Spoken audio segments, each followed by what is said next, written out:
Hello everyone. तो दोस्तों, जैसे मैंने आपको पिछली दो वीडियोस में बताया था यहाँ पे कि जो UT of J office of the administrator government medical college and associated hospitals Jammu की ओर से दोस्तों यहाँ पे कुछ पोस्टें यहाँ पे निकल कर आई थी, जिसका एडवर्टाइजमेंट आप यहाँ पर देख सकते हैं। 04 AHJ ऑफ 2024, डेट है 22 नवंबर 2024।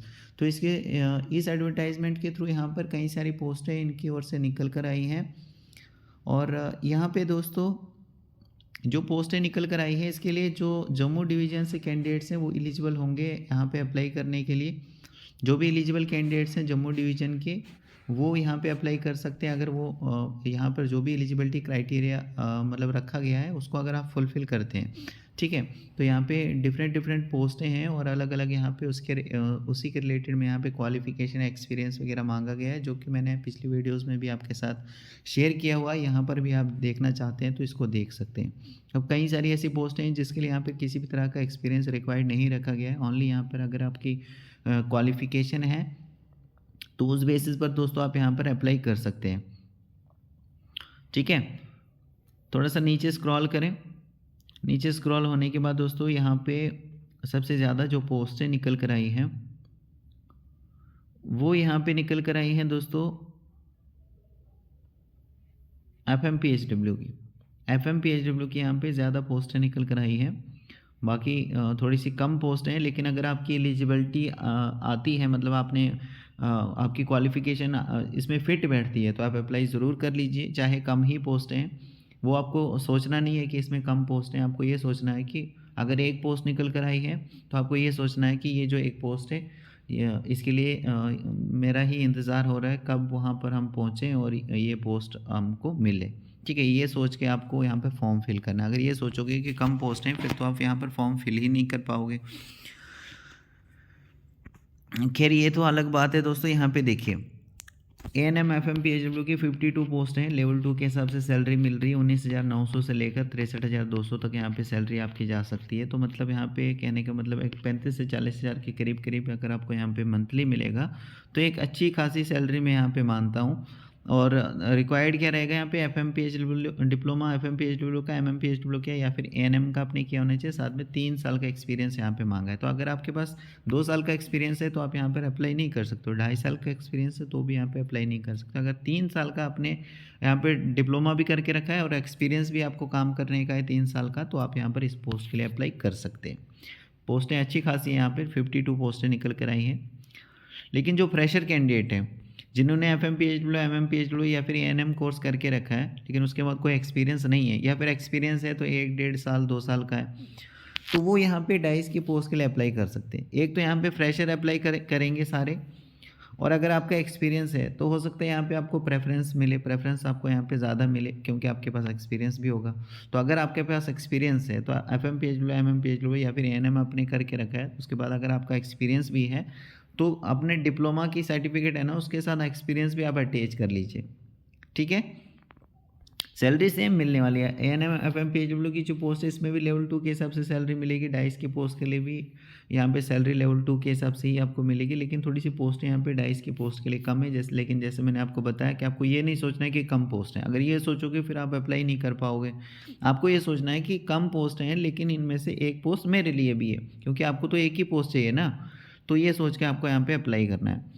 ठीक है, फिर यहाँ पे नेक्स्ट पोस्ट देखिए, कैथ लेबोरेटरी टेक्नीशियन की पोस्ट है। इसमें भी लेवल 2 के हिसाब से सैलरी मिलेगी। एक पोस्ट है 10+2 साइंस आपने करके रखा हो, साथ में कैथ लैब टेक्नोलॉजी का मिनिमम अगर 2 साल का डिप्लोमा है, 2 साल से ज़्यादा का अगर उसका ड्यूरेशन है तो कोई प्रॉब्लम नहीं है, लेकिन मिनिमम उस डिप्लोमा का जो कैथ लैब टेक्नोलॉजी में आपने किया है उसका मिनिमम ड्यूरेशन 2 साल का होना चाहिए।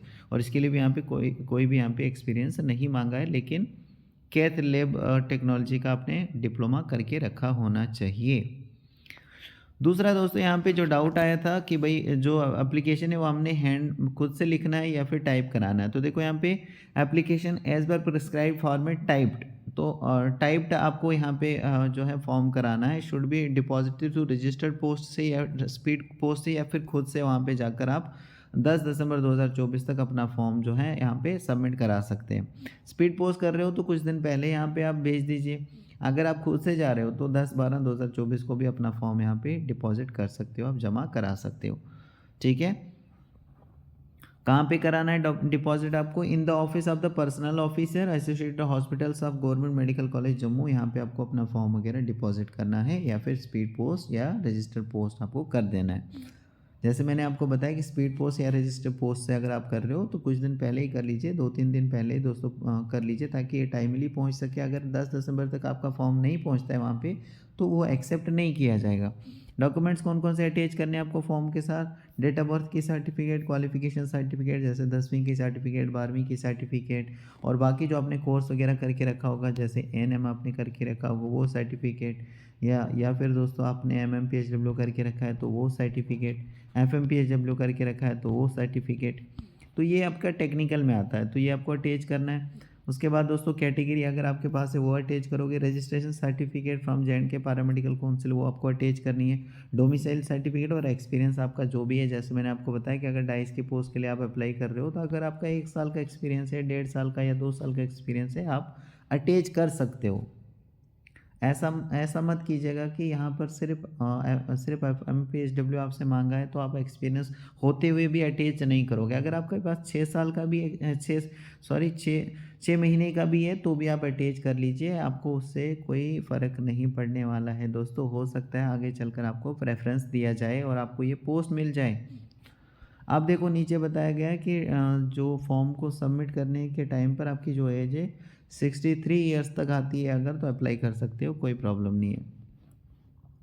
फिर नीचे लिखा है नंबर ऑफ़ पोस्ट हैं जो इंक्रीज़ हो सकती है, डिक्रीज़ हो सकती हैं, जो भी यहाँ पे मतलब the requirement of the institution. तो जो भी यहाँ पे अगर उनको लगता है कि थोड़ी पोस्टें बढ़ानी चाहिए तो बिना किसी फर्दर नोटिस के ये पोस्टें बढ़ा भी सकते हैं, कम भी कर सकते हैं। अगर लगता है कि इतने स्टाफ की ज़रूरत नहीं है तो ये घटा भी सकते हैं, लेकिन यहाँ पे घटने वाली नहीं है दोस्तों, और ना ही यहाँ पे बढ़ने की कोई चांसेस हैं। लेकिन ऐसा लिखा गया है कि ये ऐसा कर सकते हैं। ओके, अब नीचे देखिए यहाँ पे लिखा गया है no weightage shall be given to higher qualification other than जो क्वालिफिकेशन यहाँ पे बताई गई है ना, उससे ज़्यादा की अगर क्वालिफिकेशन आपकी है तो आपको यहाँ पे कोई भी उसका वेटेज नहीं मिलने वाला है। आप ये मत सोचिए कि मैंने ज़्यादा पढ़ाई की है। ओनली यहाँ पर जो इनको चाहिए, जो रिक्वायरमेंट है, वो क्वालिफिकेशन अगर आपके पास है तो मतलब उसी बेसिस पर यहाँ पर जो है सिलेक्शन वगैरह होगी। बाकी हायर क्वालिफिकेशन है उसका कोई ये वेटेज नहीं देंगे आपको, कोई ज़्यादा मार्क्स आपके नहीं मिलने वाले। और जो एप्लीकेशन है वो होना चाहिए A4 साइज़ पेपर पर। जो एप्लीकेशन है ना दोस्तों, एप्लीकेशन फॉर्म जो है वो होना चाहिए A4 साइज़ के पेपर पर। और दोस्तों जितनी भी एंट्रीज़ आप एप्लीकेशन फॉर्म पर करोगे, जैसे नाम लिखोगे, एप्लीकेशन नंबर लिखोगे, डेट लिखोगे, या जो भी आप जो भी वहाँ पे रिक्वायर्ड है जो अपने फॉर्म पर आप लिखोगे, वो कंप्यूटर टाइप्ड फॉर्म होना चाहिए। कंप्यूटर टाइप मतलब कंप्यूटर है ना, कंप्यूटर पर आपने वो टाइप किया होना चाहिए, जैसे अपना नेम वगैरह, पेरेंट एज वगैरह, जो भी वहाँ पर मेंशन किया गया है फॉर्म पे, मैं अभी आगे चलकर बताऊँगा। एंड कंप्यूटर टाइप्ड फॉर्म होना चाहिए, self attested not hand written नहीं होना चाहिए। तो ये चीज़ यहाँ पे क्लियर हो गया आपको कि हैंड रिटन नहीं होना चाहिए, कंप्यूटर टाइप्ड फॉर्म होना चाहिए। तो ये चीज़ मैंने नहीं बताया था पिछली वीडियोस में, इसलिए किसी ने कमेंट मुझे किया कि भाई हमने कहीं और से देखा कि वहाँ पे जो है कंप्यूटर टाइप्ड बता रहा, तो ये यहाँ पर मेंशन किया गया है दोस्तों, ठीक है ना।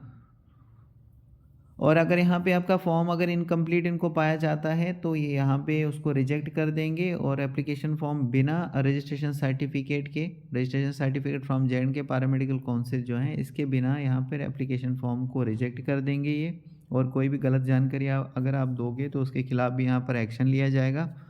और एक से ज़्यादा और आपका फॉर्म अगर टाइम के बाद पहुंचता है तो भी यहाँ पर आपका फॉर्म नहीं पकड़ा जाएगा, एक्सेप्ट नहीं किया जाएगा। बाकी सैलरी यहाँ पे अच्छी खासी आपको देखने को मिल रही है, जैसे मैंने आपको पहले भी बताया था। और यहाँ पे और भी जो अलाउंसेस वगैरह होंगे वो आपको मिलेंगे यहाँ पे टाइम टू टाइम। तो बाकी सारी चीज़ें यहाँ पे आपको मिलने वाली है, ओनली एक बार अगर आप सेलेक्ट हो गए तो। एप्लीकेशन फॉर्म को डाउनलोड कर सकते हो, जीएमसी जम्मू की जो वेबसाइट है उस पर जाकर आप यहाँ पर फॉर्म को डाउनलोड कर सकते हो। वेबसाइट यहाँ पर मेंशन की गई है www.gmcjammu.nic.in। इस पर जाकर आप अपना फॉर्म जो है उसको डाउनलोड कर सकते हैं। और इसके अलावा दोस्तों यहाँ पे जो है ये देखिए एप्लीकेशन फॉर्म है, और जैसे मैंने बताया कि ये कंप्यूटर टाइप्ड होना चाहिए। एडवर्टाइजमेंट का नंबर यहाँ पे लिखाना है आपको, या फिर लिखना है, डेट यहाँ पर मेंशन करनी है। जो एडवर्टाइजमेंट का नंबर मैंने शुरू में आपको बताया ना, मैं एक बार फिर से बताता हूँ। ये देखिए, ये है एडवर्टाइजमेंट का नंबर 04 AHJ 2024। ये आपको वहाँ पे टाइप्ड, सारा टाइप्ड करना है, आपको टाइप करना है, ठीक है। और 22/11/2024 डेट आपको डालनी है। तो ये आपका फॉर्म हो गया। यहाँ पे कौन सी पोस्ट के लिए यहाँ पे अप्लाई किया है, नेम ऑफ द कैंडिडेट क्या है, पेरेंटेज क्या है, डेट ऑफ बर्थ क्या है, कैटेगरी क्या है, एड्रेस क्या है, यहाँ पर ये सारी चीज़ें आप लिखोगे।